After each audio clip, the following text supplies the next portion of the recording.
انسان کو مشقتوں میں رہتا پیدا کیا گیا، حالات کی تلخیوں سے گزرتا ہے، سخت تربیتی مراحل سے اس کو گزرنا پڑتا ہے۔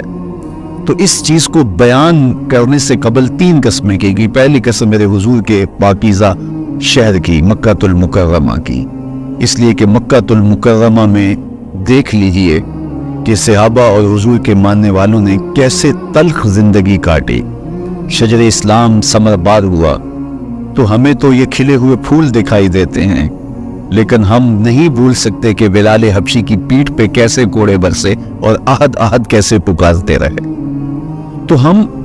اس منظر کو دیکھیں، مکہ کے ان حالات کو دیکھیں، تو اس لیے قسم کی مکے کی،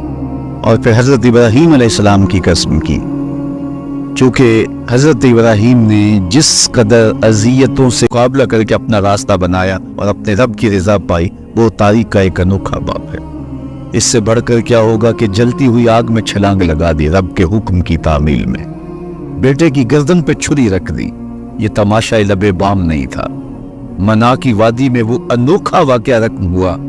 کہ آج بھی تاریخ انگشت بدندہ ہے کیا ایک باپ، اور وہ اس بیٹے کو ذبح کرنے کے لیے آمادہ ہو گیا جو اس کی آنکھوں کا نور ہے اور دل کا قرار ہے۔ رب سے مانگ مانگ کے لیا، لیکن تعمیل ارشاد میں اس بیٹے کی گردن پہ چھری رکھنے کے لیے باپ تیار ہو جاتا ہے اور اس کو ذبح کرنے کے لیے آمادہ ہو جاتا ہے، حتیٰ کہ بیٹے کو لٹا لیتا ہے اور ہاتھ میں چھری پکڑ کے بیٹے کی گردن پہ رکھ کے پوری ہمت کے ساتھ جب چھری چلاتا ہے تو آواز آتی ہے فلما اسلم وتلہ للجبین ونادیناہ ان یا ابراہیم قد صدقت الرؤیا انا کذالک نجزی المحسنین۔ ابراہیم بس کرو، تم نے واقعی خواب پورا کر دکھا۔ اپنی بیوی کو، اپنے نو مولود بچے کو وادی غیر ذی زرع میں چھوڑ آنا، جہاں کچھ بھی میسر نہیں تھا۔ یہاں آپ کو آپ کے ماں باپ چھوڑ کے جاتے ہیں، ایک خوبصورت آسودہ ماحول ہے، اور آپ کو جس مقصد کے لیے چھوڑ کے جا رہے ہیں تو وہ مقصد بھی آپ کی اور ان کے پیش نظر ہے، لیکن اس کے باوجود بھی جو ہے وہ آنکھیں نم ہو جاتی ہوں گی کہ ہم اپنی اولاد کو یہاں چھوڑ کے جا رہے ہیں، جبکہ ایک محفوظ پناہ گاہ میں آپ کو چھوڑ کے گئے۔ آپ کی تربیت کرنے والا ایک جو ہے وہ توانا طبقہ اور ایک توانا جو ہے وہ سٹاف موجود ہے جو آپ کی فکری، ذہنی، بدنی تربیت کے لیے کوشاں ہیں، لیکن اس کے باوجود بھی والدین محسوس کرتے ہیں لیکن اپنے نو مولود بچے کو وہاں چھوڑ کے جانا جہاں آب و دانہ بھی میسر نہیں تھا۔ مورخ اسلام مفید جلندری نے اس وادی کا نقشہ کھینچتے ہوئے کہا، وہ وادی جس میں وحشت بھی قدم رکھتی تھی ڈر ڈر کے، جہاں پھرتے تھے آوارہ تھا پیڑے بادے سر سر کے،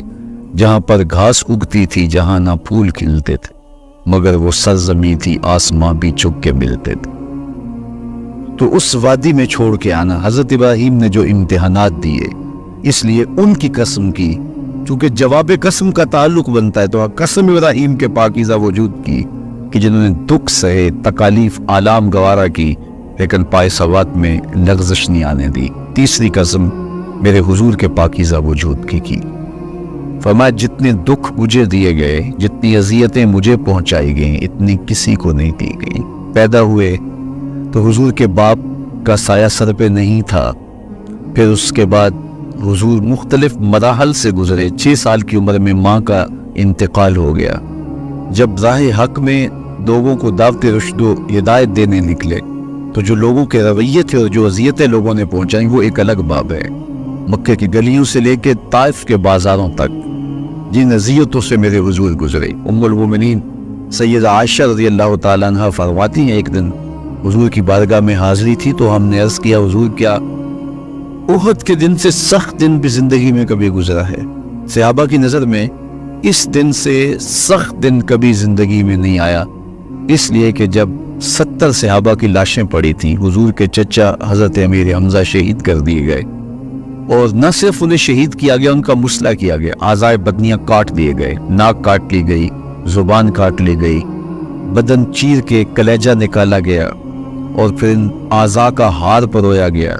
اور ہندا نے گلے میں ڈال کے رقص کیا، آنکھوں میں نیزے چبھوئے گئے۔ تو یہ دردناک دن تھا، تو حضور کہ سر انور پہ سفید رنگ کی پٹی بندھی تھی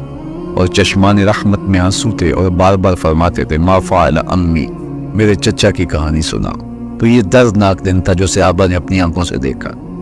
تو انہوں نے کہا حضور کیا احد کے دن سے سخت دن بھی کبھی زندگی میں آیا؟ ان کا خیال تھا کہ حضور فرمائیں گے ہاں یہ میرا زندگی کا مشکل ترین اور سخت ترین دن تھا،